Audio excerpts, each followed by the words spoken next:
O que está por trás desses ataques americanos? Qual é o interesse dos Estados Unidos, principalmente diante dos recentes acontecimentos? Já naquela região, vínhamos acompanhando o deslocamento de navios militares, ataque a embarcações. Já tínhamos também, no final de 2025, a confirmação de um ataque ao território venezuelano, até chegarmos a esse dia 3 de janeiro, com ataques à capital Caracas e também a outros 3 estados venezuelanos. Qual que é o interesse de Donald Trump? Olha, eu estava me lembrando da ação dos Estados Unidos contra o Noriega e existem algumas semelhanças, não é, com relação às sanções econômicas e tentativa de sufocar o regime antes de uma ação mais ativa, como aconteceu nesse caso. A gente vê que sugerir à opinião pública, para convencer a opinião pública nos Estados Unidos, o argumento inicial de Donald Trump foi a questão das drogas, não é?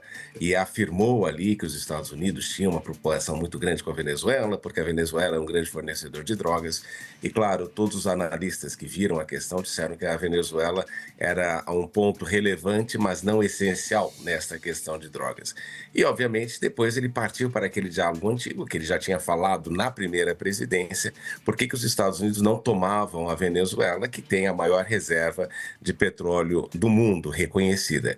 E, num determinado momento, ele disse que aquele petróleo da Venezuela era um lixo, mas nos últimos tempos começou a apresentar interesse e justamente encontrou nas empresas petrolíferas uma preocupação com relação ao regime político que ficaria no dia seguinte à saída de Maduro e também estabilidade que isso poderia gerar para as empresas de petróleo. Então houve ali um desinteresse. Mas claro que com aquele documento sobre segurança dos Estados Unidos, com a reafirmação de que a América é um continente para a influência dos Estados Unidos, com a presença chinesa e russa na Venezuela, todos estes são elementos para que um indivíduo ideológico como Marco Rubio, que tem a sua origem em Cuba e que vê aí com preocupação regimes mais à esquerda, fizessem com que Donald Trump agisse nesse processo todo.